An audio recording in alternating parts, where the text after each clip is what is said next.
Ay, maraming salamat po at magandang hapon po sa inyo lahat. Ngayon ay quarter, no, 18 minutes to 2 o'clock, 2 p.m. Ang ating pag-usapan po, bago tayo mag-usap pala, nais ko magpapasalamat sa lahat at ako na po ay nakakasampa na ngayon ng kaso na kuwaranto laban sa kay Mr. Rapitol po. Tumakbo na po ang aking staff papunta ron sa Senate Electoral Tribunal. At maraming salamat at nakayanan ko rin na produce yung tulong ninyo at yung sarili kong pera ay nabuo ko 70,000, 80,000 para lahat-lahat ng gastos para ipasampa ang kaso sa ngayon. Kaya message ko ngayon ang tao ko.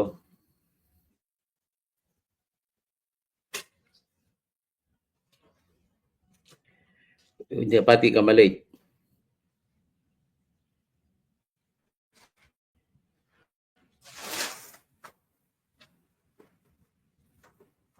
Ayan. So, maraming salamat sa tulong ninyo at na buo natin isang proyekto.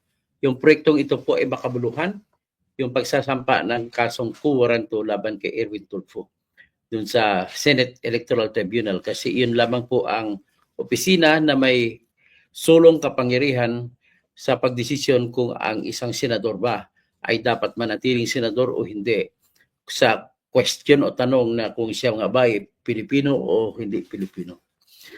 Sa ating kaso po ni sinampa, si Erwin Tulfo po ay hindi siya Pilipino. Siya po ay Amerikano. Maliban dyan, hindi po siya nagtatapat sa ating bandila at ating bansa at ating konstitusyon sapagkat po nanumpa siya na bilang sundalo ng Amerika at nung nanumpa siya ng katapatan para sa bandila o sa watawat at konstitusyon ng United States of America. So, si Zia Kabubog, Idol Toto, Tirador, good afternoon dyan sa Pinas. Maraming salamat po. Si Jose Kabog, God bless you po. Dr. Tokausing, maraming salamat po sa lahat. At itong pag-usapan natin sa ngayon ay yung mga anti-DDS ay binabalaan ko kayo na baka masakit sa inyo po itong didiscuss natin kasi pinag-usapan natin kung ano talaga yung batas. Kasi nangyari po, dahil po sa yan, kabastusan at kaganid at kapag abuso sa kapangyarihan na ginawa ng House of Representatives ay mababasura lamang ang dapat sana ay kanais-nais na reklamong impeachment laban kay Sara Duterte at dito sana natin malaman ang lahat-lahat kung ano ba talaga ang nangyayari. Kaya lang, nakikita na po na parang hindi na po matutuloy sapagkat po, napakasakit man sabihin, ay matindi talaga ang abuso na ginawa ng House of Representatives sa pagsagawa ng impeachment complaint. Ang number 1 po na solo nilang nilabag ay ang batas sa Constitution na nagbabawal na magsampa mahigit isang impeachment na reklamo laban sa isang impeachable officer na kagaya sa Vice President, President, sa members at chairman ng Constitutional Commissions at Supreme Court members at Supreme Court Chief Justice at sa Ombudsman. Yan po ang batas ng ating konstitusyon na hindi maaring mababali. Kumbaga, ang konstitusyon natin, kung sa ibang lugar na kung saan may hari at reyna, ang utos ng hari ay di mababali. Parang ganito din, ang utos ng konstitusyon ay di mababali. Para yan pong ating pag-usapan sa ngayon. At ladies and gentlemen, ito na po akong aking pasalamat, no? Pasalamat ako sa mga nag-abot ng tulong para sa mga nag-abot ng tulong para idudugtong sa kakulangan ng pera ko para isampa yung kuwaranto laban kay Erwin Tulfo.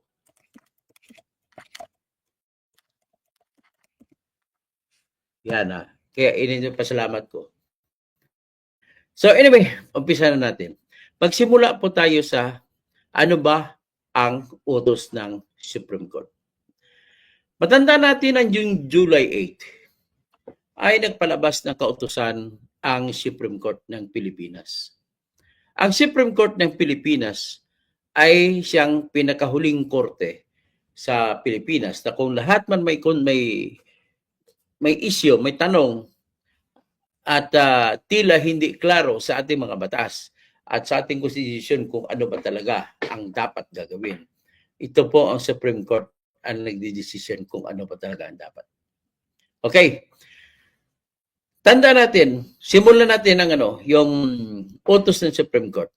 Ang utos ng Supreme Court noong July 8 ay ito po ay unang utos, pinag-isa ang dalawang petisyon na nakasampa sa Supreme Court. Ang isang petisyon ay yung petisyon na sinampa ni Sara Duterte.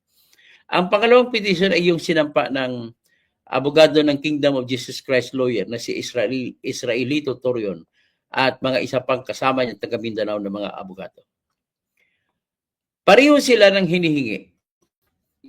Papatigil sa Supreme Court ang ginawa ng House of Representatives na reklamong impeachment laban kay Sara Duterte. At ang kanilang dahilan po ay una, nilabag po ng House of Representatives ang batas ng Supreme Court na nagsasabi, ang batas ng Constitution na nagsasabi na iisang impeachment na reklamo lamang ang pwedeng isampa sa kahit sinong impeachable officer. Okay? So, yan po yung batas na dapat sundin. At ang tanong naman ngayon, paano nilabag? May paglalabag ba? Paano nilabag? May paglalabag? Yan po ang ating sasagutin. Anong tanong ni Silver Bullet? Matutuloy? Ang hindi natin alam kung matutuloy, pero pag-asahan lang natin na yung pinakamasakit na mangyari para sa mga gusto ng impeachment. So, ito naman ang ginawa ng House of Representatives. Ito'y totoong ginawa nila. Huwag na tayong kumontra dito at ito talagang totoong ginawa nila. December 2, 2024 ay nagsampa yung grupo nila ni Leila de Lima or Mamamayang Liberal kasama yung grupo ng Akbayan na si Shell Jokno. Kasama pila sila ni ex-Senator Trillanes, ang kanyang magdalo na grupo at sinampa nila ito may beripikado na reklamong impeachment. Tika mo na, bago ko kasi mahalaga sa ating tatalakayin yung verifikasyon. Paano mo ba matatawag ng isang impeachment na reklamo ay beripikado? Gandang hapon, Thomas Isplana. Ang matatawag natin na veripikado ang isang impeachment na reklamo kung ito po ay naglalagay ng sinumpaang salaysay. Tagalogin na lang natin. Sinumpaang salaysay na kung saan yung nagreklamo ng impeachment ay nanunumpa na sakasakaling hindi totoo ang kanyang sumpa, siya ay makukulong sa salang perjury. Nabasa niya ng buong-buo ang reklamo. Pangalawa, naintindihan niya ng buong-buo ang kanyang nabasa. Pangatlo, na ang mga nakasulat doon sa kanyang binasa ay kanyang personal na alam.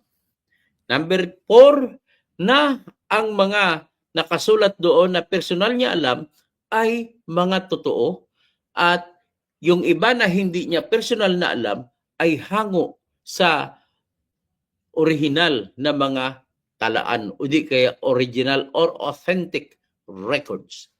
Yan po ang veripikado.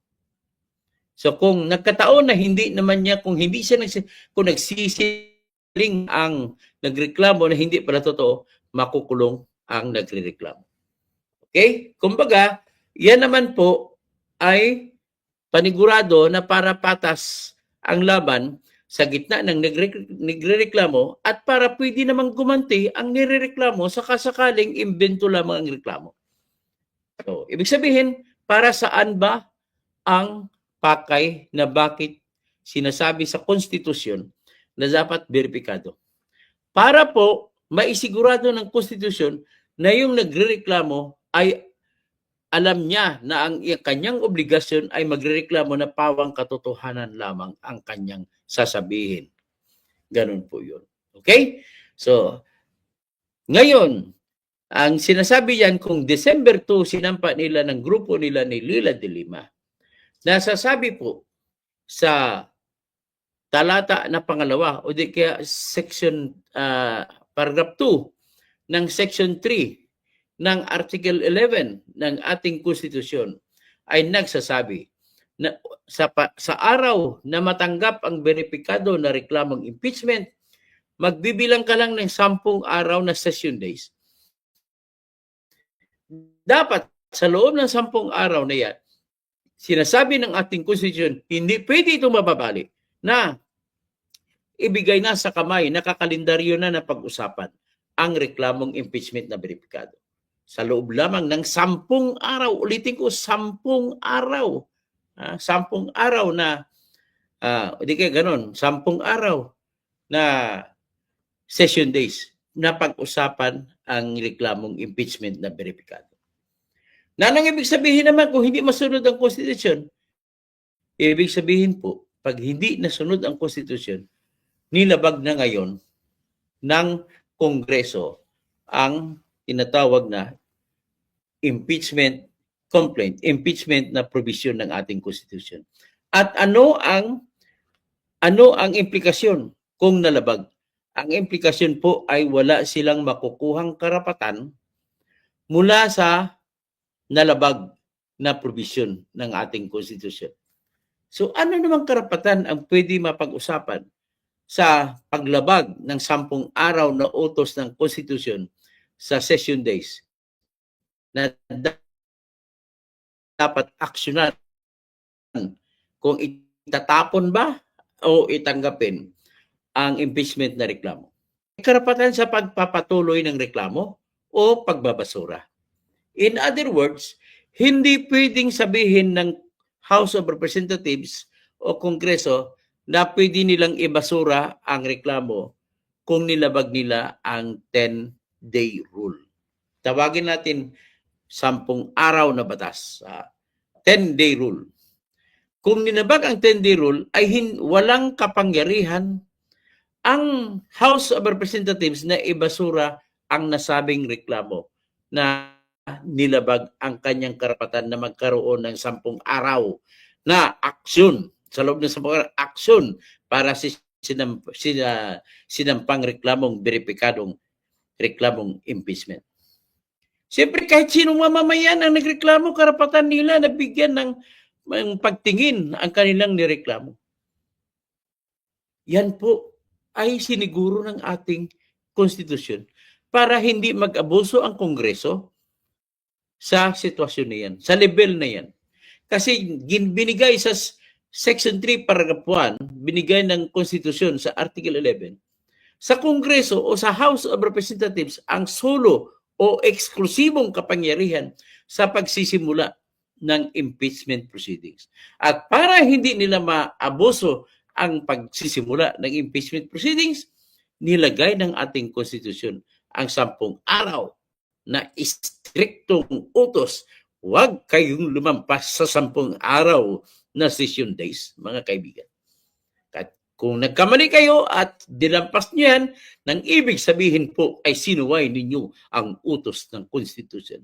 At ano naman ibig sabihin kapag sinuway mong utos ng konstitusyon? Ang ibig naman po sabihin dyan ay magkaroon ng grave abuse of discretion o di grabing pang-abuso. At ano naman resulta kung may grave abuse of discretion? Ang lahat, wala kang makukuhang karapatan. Walang makukuhang karapatan ang House of Representatives. Zero. Void from the very beginning ang mangyari. So kung zero, hindi sila pwedeng magkaroon ng karapatan basta isang tabi ibasura na lamang ang unang impeachment at tatanggapin ang pang-apat na impeachment. Kita mo na. So kung ganun mangyari, wala pala silang karapatan ang House of Representatives. So matotal, wala silang karapatan na magsumiti ng pang-apat na reklamong impeachment sa Senate sapagkat nagkaroon na ng grave abuse of discretion sa naunang reklamo. Yung kung nagkaroon ng grave abuse discretion sa unang nagreklamo, ay ano naman ang mangyari sa second na reklamo na sinampa noong December 4, 2024? Ganoon din po. Kasi pag sinuma total mo na, ang actual na nangyayaring session days mula ng December 2 hanggang February 5, 19 na session days po ang nangyari. At tinanong din ng Supreme Court ng inutusan ang House of Representatives, magpaliwanag kayo kung ito ba ang 10 araw na utos ay nasunod o hindi. At ilang araw ba ang lumipas nang umabot na sa February 5? Yan ang mga tanong ng Supreme Court. Kasi ang Supreme Court po, siluso yan para sa Constitution. Ididepensa, ipaglaban hanggang kamatayan ng Supreme Court ang utos na 10 araw na huwag labangin. At sa aking karanasan bilang naging abogado, sa lahat, kapag mayroong isang masustansya at apektado ang buong bansa sa isang tanong na hindi ito nagbabase sa kung anong desisyon ng mga opisyal ng bayan o mga tao, ay desisyon ng Supreme Court. Kasi may siguradong sukatan o pamantayan na 10 araw at hindi na kailangan pagbuto-butuhan kung nagkamali ba o hindi ang House of Representatives kung nalambag nila ang 10 araw. Kaya sigurado ako na desisyonan ng Supreme Court ang kasong reklamong petisyon laban sa pag-abuso ng House of Representatives na pinatulog ang naong 3 reklamo. At binigyan ng aksyon yung pang-apat. So, yan ibig sabihin, dahil pinatulog yung unang reklamo, nagkaroon kayo ng grave abuse of discretion.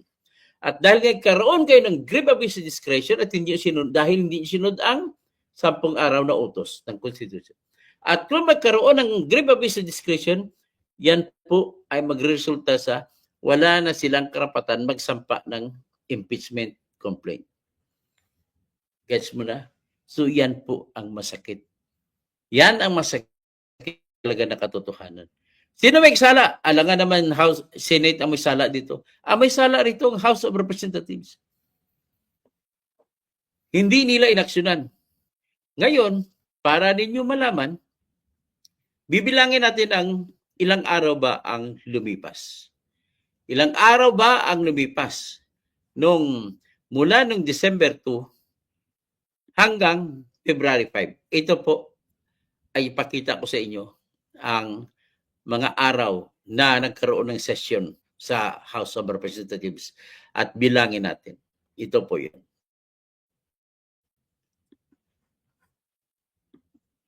Yan. So nakita na ninyo? Yan yung mga araw na nagkaroon ng session. First session day, December 2.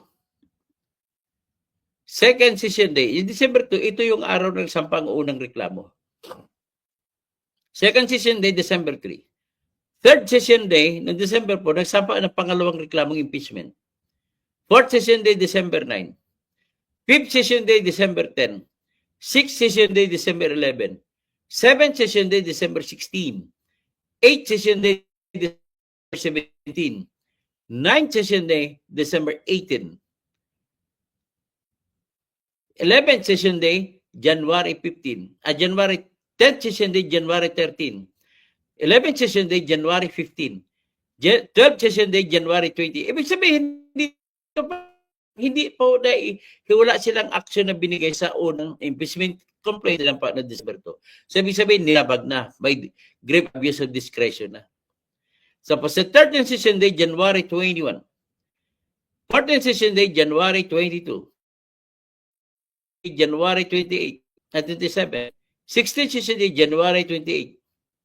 Tapos 17th session day, February 4. 18th session day, February 3. Tapos 4. 19th, February 5. So 19 session days po, mga kaibigan.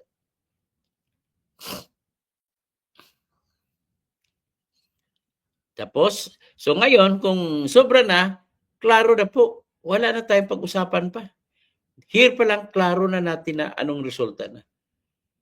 So, do you still expect the Supreme Court to close its eyes? Hindi na po.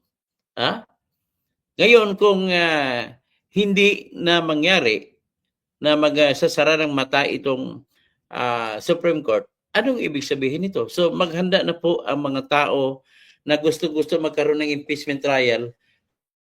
Handa na po kayo natanggapin ninyong inyong kabiguan. I'm very sorry.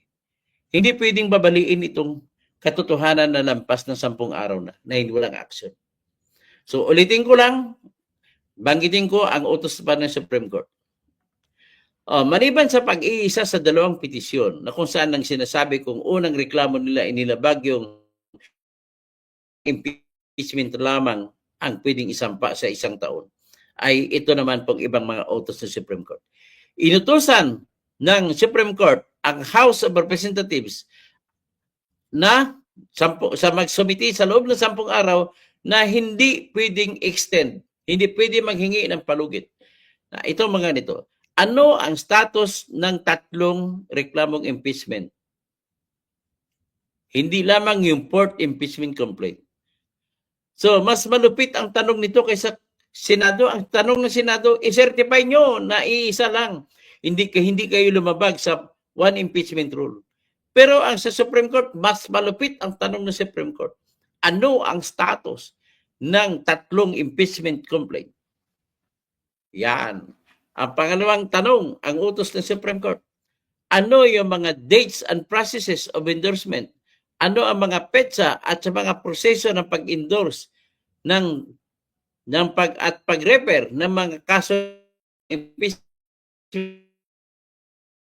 punta sa House Secretary General. Number 3 na utos, ano yung mga timeline sa pag-transmit, pagtanggap at pag-transmit at pag-endorso ng lahat ng impeachment complaint sa Senado? O yung 4th impeachment complaint. Ano ang mga proseso na mapangyayari doon? At saka number 4, who drafted the articles of impeachment? Sino ang sumulat ng articles of impeachment? And how they were distributed? At paano ito binigay sa kada isa sa mga pumirma na congressmen? Panglima na tanong ng Supreme Court na kung binigyan nila ng opportunity to answer si Sara Duterte. At panghuli ay ang confirmation ng mga lawmakers, binasa ba ng mga nanghingi ang Supreme Court ng sertifikasyon o konfirmasyon kung nabasa ba ng bawat isa sa 250 na pumirma ang impeachment na reklamo. Naku, yun ang matindi. Pag sinabi nabasa, naku, ipapaliwanag ng bawat isa kung ano naintindihan sa bawat isa. Dito pa lang po. Kaya pasensya na po. Ito na talaga ang mas matindi po kaysa Senate na ang nangyari sa ginawa Supreme Court. Tandaan niyo po, yung lahat ng ibang isyo, yung ginawa ng Senado, may kapangyarihan ng Senado sa pag-remand. Kasi hindi binabawal. At sa katotohanan, 2 yung kapangyarihan ng senadora, ng mga Senado. Pagdidesisyon kung anong gusto nila gawin, at binigyan sila ng solong kapangyarihan sa lahat ng kaso ng impeachment.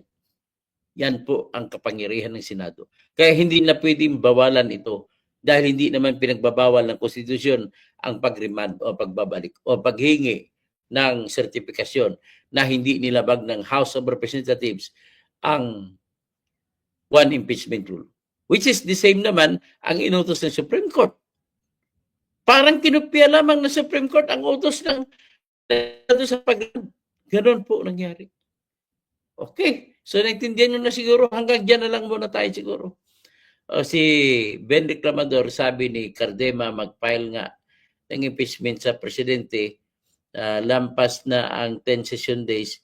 Ibig ko ba sabihin, hindi ko alam kung naisampa nila kasi ang pagrinig ko sa balita ay hindi ata tinanggap kasi wala si Reginald Velasco. Walang tao sa opisina ng Secretary General. Isampa na lang nila ulit para sigurado. Hearty decision, Bisislao. Moises, Thomas Esplana, dito to lahat ng sinasabi nyo tungkol sa inyong impeachment ay hindi kayo hindi kayo hindi kayo kayo ng opinion, hindi kayo hindi ko maintindihan po ang pagkasulat niyo po, Sir Thomas. Iba talaga ang magagaling na abogado tulad sa mga abogaduhan sa Kongreso. Okay? Anyway, basta sinabi ko, yan po, bilang abogado ako dating araw, na sanay sa reklamo, yan po ang dapat sinusunod. Ang mga abogado kasi sa Kongreso ay puro abogado de la mesa. Magaling lang mag-argumento pero hindi mahina magtrabaho. Renato Solomon, tama ang mga analysis mo, Dr. To, base sa mga hinihingi ng Supreme Court. Puno ng aligasyon itong impeachment ni VP Sara.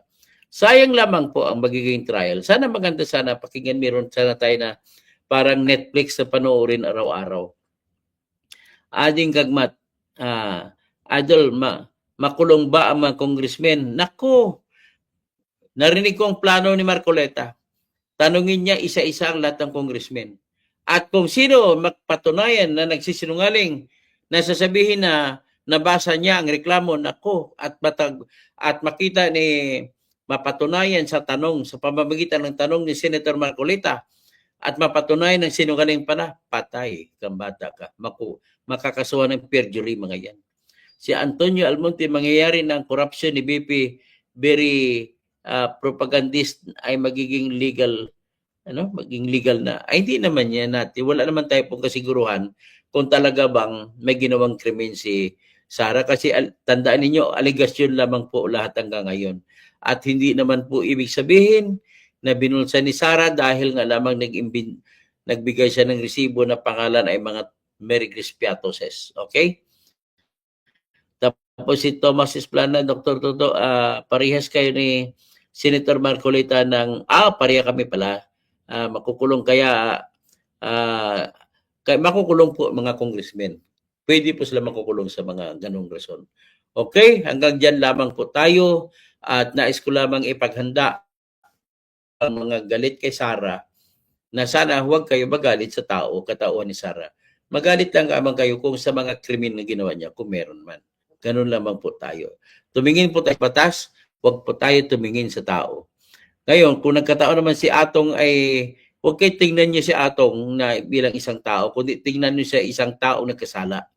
Ang kasalanan niya sa batas ang tingnan niyo. Kagaya rin kay Mr. Duterte, na kung tingin nyo sa kanya ay may dapat siyang panagutin, dapat panagutin siya. Pero kung ako tanongin nyo naman, wala na pong kapangyarihan ang ICC at dapat sa Pilipinas na siya lilitisin. Ganon din po, no? Kay Sara, kung may nais naman natin makikita kung ano mga proseso, ang problema naman po, may batas tayong susundin at ang batas ay siyang naghahari.